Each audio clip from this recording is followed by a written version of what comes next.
Welcome to the Work Hard, Play Hard podcast. My name is Rob Murgatroyd, and I am a former doctor turned lifestyle entrepreneur.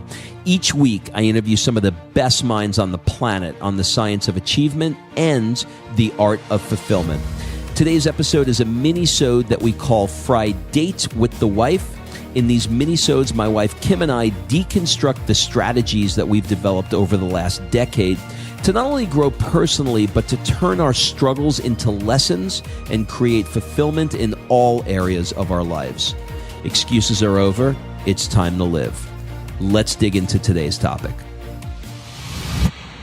All right, before we jump into this episode, I want to invite you to be considered for my Work Hard, Play Hard Mastermind by completing an application at workhardplayhardmastermind.com. So this mastermind is not like any mastermind you may have been to or heard of, I promise you. This mastermind is for 6 to 7 figure entrepreneurs that are working too damn much and aren't taking the time to have amazing experiences around the world with an incredible tribe of people. So every 100 days or so, I drop you into new experiences that are specifically designed to elevate your thinking, to give you new ideas. Look, you get your best ideas not staring at a computer. And actually, this is the way high-level people really collaborate with each other. They do it over a glass of champagne, watching the sunset in the south of France. So if you are ready to do some fun stuff around the world and really, really want to level up your tribe in one shot, fill out an application at workhardplayhardmastermind.com. We'll jump on a call and we'll see if it's a good fit. All right, let's jump into today's episode. Well, Kimberly, Bodie, Murgatroyd, how are you? Why am I Bodie? Why did I say Bodie? I said Bodie because I have a The t-shirt. Peanut Gallery wants to know. Yeah, I have a t-shirt on that says Bodie, and you were very fascinated by my surfing t-shirt, apparently. So there you go. That's your name. What are we talking about today? Yeah, so we're going to talk about manifesting, but I thought the spin we would take on it today is how you can do it wrong. Like, I think we should talk about the pitfalls. Like fucking up manifestation? Yes. Yeah. Because I think I'm going to go with 90% of the people probably screw it up, including us. Mm-hmm. And I think if you know the pitfalls, I think you can go, oh, I'm messing it up again. Like, for example, I'm having a struggle with my little one on her listening and, you know. Oh, her listening is fine. Oh, her listening is fine. But I mean. Her hearing is fine, let's just say. Her hearing is fine. Her listening is not so good looking. And, you know, I'm looking at this and I just read in my notes, attention to the unwanted creates more unwanted. And so I'm like, okay, I need to take that and apply it into that circumstance. So there's a lot of things about manifesting and what you want in, whether like right now it's in behavior from Sophia or behavior from Rob for that matter, or money or a relationship or health or a job or business or whatever you're trying to manifest right now. I think there's a lot of pitfalls and I think it would be good to talk about that. So how you like that for a long ass answer like to your question? I like that because I think it's something that's super, what's the word I'm looking for? It's something that we do every single day wrong. And it is, I don't want to use the word struggle or fight. It's a practice. I'm going to interrupt my pattern there. And I'm going to say it's a practice to be able to get this right. And to know the wrong ways to do it, I think will interrupt the pattern for everyone listening. So when they're doing certain things and acting a certain way, maybe the light will go on and go, oh, I'm doing it wrong. All right. So I would say the first one for me, and I'll give you a second to think of yours. Okay. The first one for me is your thoughts are much more often about what you don't want. And here's the thing. When you're thinking about what you don't want, and then all of a sudden you say, okay, here's what I do want, and then you're expecting it to happen. The challenge is that your energy, what you've created in your life, when you look at where your life is and what you've created, that is a reflection of where your energy has been for the last X number of days, weeks, months, years, etc. So when you make a shift and you're like, okay, well, I'm starting to get this, I'm starting to raise my vibration, and I'm feeling good where I am, and I'm looking for where I want to go, but it's not here yet. The mistake that a lot of people make is they don't understand that you've built up so much momentum going the wrong way that it's going to take a minute for you to build momentum going to the right way. The other part of it is if you are not liking where you are, and this is one, we've talked about this, but I really want to put a fine point on it. If you're in a place now where you're in an apartment and you want to be in a beautiful home, and you're pissed about the apartment that you're going to be in, you're not going to be able to, you're pissed about the house, you're pissed about the fact that you're in an apartment and you want to be in the house. You're not going to ever get the house in terms of manifesting it the way that you want to manifest it if you're still staying in the vibration of what you don't want and what you don't like. So it's a trick, because you're like walking around the apartment and you're like, fuck this, I hate the sink. I don't have enough space. I don't have the space. I hate this carpet. And you're sort of like cursing it. Well, you're putting out that energy into the universe instead of saying something like, this is not exactly where I want to live, but when I am in the place that I do want to live, I am going to be so excited to have a sink that is, a farmer's, what do they call those? Those like farm sinks, right? Like a farm sink. Or this bathroom is nasty. Instead of doing that, you're saying like, I'm so grateful that I have a roof over my head, and I have running water, and I have hot water, and I have clean towels, and I'm so excited that when I move into this new home, that it's going to be a shower that we could have a party in. That it's big enough to have a party. It's a rain. You want to have a shower party. A shower party, yeah. It's my story. It's my fantasy. There's like, what do they call those? There's a like rain shower. A rain shower that's coming over you, right? So that's what she said. Being positive about where you are, and grateful for where you are, and excited about where you're going. Thank you. So mine is kind of, look, they're all going to be down the same kind of alley, right? So, but I love this. You can't criticize yourself into wealth or well-being. Your negative thoughts oppose success. So, look, we all have this chatter, right? That little horrible person that lives in your body that's like, you're not this enough, you're not that enough, you're not good enough, you're not rich enough, you're not thin enough, you're not smart enough, you're not successful enough, you're not whatever it is. That negative chatter is self-criticizing behavior, and it is opposing your success. So you have to shift that chatter into what is about you. And all of that negative stuff is probably bullshit anyway. Unless you're like a horrible person, that negative, and that's you should just stop this podcast and go find one for horrible people. But that negative self-chatter is something that you need to see and go, I'm doing it again. And start making a list of the things that you do love about yourself. And don't BS your way through it. Look, if you're 100 pounds overweight and you need to lose weight, you're not going to go, I'm so perfect. I love, how thin I am or whatever, because you're going to call BS on yourself.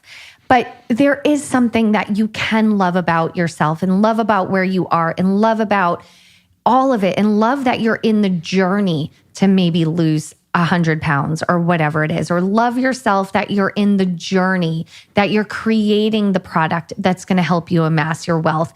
That turns you downstream and gets you into it. It doesn't have to be, Esther always says, if you're waiting for the manifestation to happen before you feel good about the manifestation, it's never going to happen. So if you're waiting for your bank account to say $1 million before you can get grateful or excited about the path that you're on, it's not going to happen. Yeah. If you think about, your desire to be, if you think about your ability to enjoy the desire of your manifestation, that's not so easy sometimes.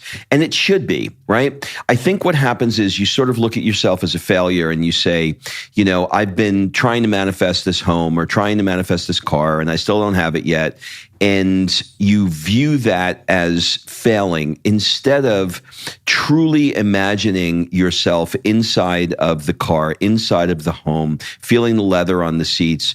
I used to think that when, people say, get it crystal clear, that it's helping you attract it because you know exactly what it is. I now think that that's a component of it, but it's not the component of it. The component of it is when you have an inspiration for something that you really want, and it's just like it's lighting you up and you're so excited about it. That inspiration is there for a reason. And when you get into that inspiration and you feel that inspiration and you feel excited about what it is that what you're intending on manifesting, that's when it becomes a rocket of desire, and that's when it gets faster and faster and faster to you.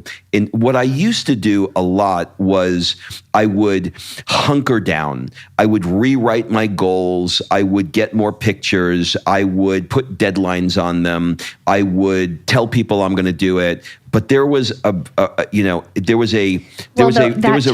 wrinkle in my Botoxed head brow that was really there. If you looked at me, you would see my angst and my frustration in not having it. I no longer behave that way. The way that I now behave is I am checking how I'm feeling about what it is that I want, and I'm getting lost in the excitement of having it. That is creating faster momentum. And one more point, and then I'll shut up. The other part of this is sometimes I look and I go, oh my God, I manifested. I came out of nowhere, and then all of a sudden crickets after that. And I'm like, why is that happening? And I now know why it's happening. It's because prior to me manifesting what I just manifested, I was feeling really good, really excited, and I was in the right vibration and energy. And then it manifested, and I got out of it. For whatever the reason is, I got out of that excitement, that expectation, and the momentum was gone, and it wasn't there anymore. And I'm also starting to notice that there's a thing that's happening inside me, and I'm sure people listening, they're going to resonate with it as well. There's sort of this, I'm waiting for the shoe to drop sort of thing. It's kind of like, when the phone rings in the middle of the night and you're like, who's dead? You know what I mean? Like there's an expectation that something horrible happened as opposed to somebody calling you and saying you won $1 million, which I understand why, if you get a phone call in the middle of the night, you would think it's bad. But there's always this, when things are going good, I guess the next thing is going to be a heart attack, or I'm going to have a car accident, or, I'm going to get bad news about my parents or something. It's weird how your brain will take good energy and momentum, and when things are going great, instead of riding that wave and capitalizing on that wave and growing on that wave, we go, yeah, but this too good to be true. Too good to be true. This could end tomorrow. Okay, so I want to go back to what you said, because I think it's important how you used to have this goal, this dream, you'd wrestle it to the ground. But more than that, because I know you would make a goal of, let's just random. I want $1 million. Okay. Everybody wants $1 million. I want $1 million. Those little negative voices would come into your head and talk to you, right? And tell you whatever self-limiting beliefs you had, true or false. True. So how are you, this is the part where what people really need help. They're like, okay, it's great. You're saying manifest it, get lost in it and all of that. But this little guy on my shoulder won't shut up telling me how I'm not good enough, right? Mm-hmm. How are you getting that little guy to shut up? Because the only way I can figure to do it is to come to something that is positive, that I can think about the situation and go from there. But that is sometimes really hard. Like imagine yourself in some of the darkest moments you've had. How are you turning that complete shit show? Let's say, go to a time where your life was all out of whack. How could you possibly take what you know now and turn that around in manifestation and raise that vibration? And how could you turn downstream instead of trying to be the salmon swimming against the current? It's a great question. And the answer to that question is contextual. I think it just depends on how bad you are and how much you need it. So let me say this. One of the reasons why, and this is not this is a shameless plug, but this is intentional. One of the reasons why I created the Work Hard, Play Hard experience is because you're not going to get clarity and vision when you are grinding away and tapping away at your computer. When you're playing and having fun, your vibration naturally raises. So when, if I have 20 people in my mastermind, I go visit them at work, they're at one vibration. I put them on, a yacht in Saint-Tropez and we're having a conversation. They are a completely different place. And all of a sudden the ideas are flowing. So I'm giving you an extreme example. So the best way that I know to do that is to think of things that you can do that are going to make you feel good and get you out of the place that you're in. So if I'm in, and the reason why I say it's contextual is it really is contextual. If I'm in a place where my brain is going 1,000,000 miles an hour, then I'm going to go to journaling and writing 2 to 3 pages out to dump it, to separate from that loop that's going on where all that shit is in the cache of my brain. I'm going to empty it. If I am feeling like I'm grinding away at something and it's not working out, I'm going to go for a run. If I am working too hard and I need a break, I'm going to get a glass of wine and maybe watch a movie.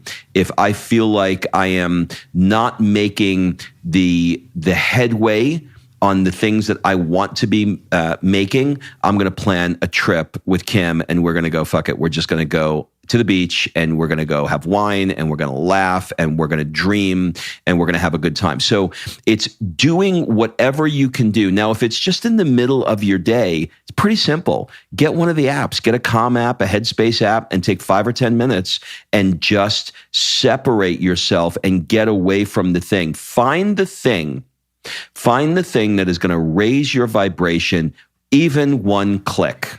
Okay. So on this, right, because I know a lot of people are going through a lot of stuff right now and a lot of shifts are happening and a lot of people need to pivot and a lot of decisions are being made.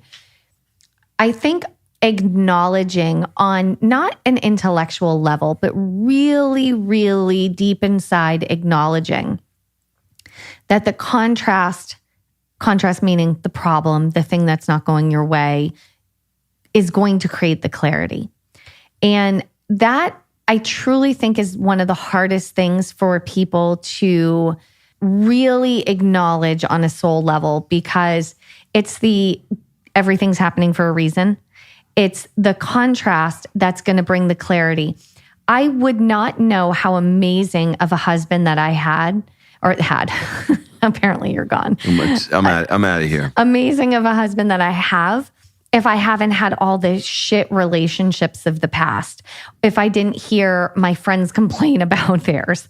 Like, I really wouldn't know what I had if I didn't have the contrast. There's so many things like that. Like right now, we've been in California. So many people are about to give me the middle finger as they're driving in their car, or whatever. But living in California, it hasn't rained in like forever. And I want it to rain. We're going to Mexico. Rob showed me usually if I'm headed to Mexico and you're showing me a picture of the weather and it looks like it might rain one day, I'm like, oh man. Now I'm like, oh my God, I can't wait to do it. It's actually a really good point, because it's 70 degrees and perfect all the time, which is beautiful, but it's without contrast. But it provides no contrast. It's no contrast. So here's that. So this is the other thing. So Rob, I haven't talked to you about this. I don't even think I've ever talked to you about this, but I did this one day with my friend Heather when I flew to the East Coast. And it's called the focus wheel process. I've heard of a focus wheel. I don't know what it is. Okay. So let's say you have a negative thought that keeps coming in. Okay. Like one that you feel like is preventing your success. Okay. So hold that negative thought, right? Know what it is, write it down. And then sit for 15 to 20 minutes and write the resistant thought above in a large circle. Write the resistant thought, whatever that negative resistant thought is, write it in a circle. And then, right above the circle, write it right above the circle. And then within the next circle, inside. So you have a big circle, resistant thought above, another circle in the inside. So it looks like a clock face. Do you see what I'm saying? When I'm drawing, it's hard to do it right in audio. But now, write a positive version of the negative thought, the pro to the con, inside that second circle. Okay? So you have the negative thought on top. Give me a real example of a negative thought that you would have. I'm not a good mom. Okay. So for whatever reason, I'm not feeling good enough as a mom. Okay.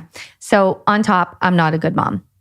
In the circle, I'm actually a great mom. Okay. So you're writing that in the circle. It's the counter. It's the counter. It's the pro, the con, right?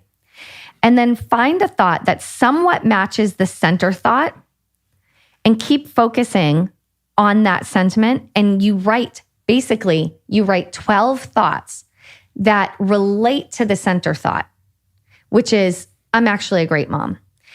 Something that you truly feel. Okay. So thought 1 could be, I threw a great birthday party. Thought 2 could be, I make animal pancakes in the morning. Thought, 3 could be, I always read a book before we go to bed. So is it like the evidence to the counter thought? Exactly. So you're going to put the negative thing on the top, the negative bad thought. You're going to put in the middle the pro to the con, right? The positive thought to the negative thought. So the opposite.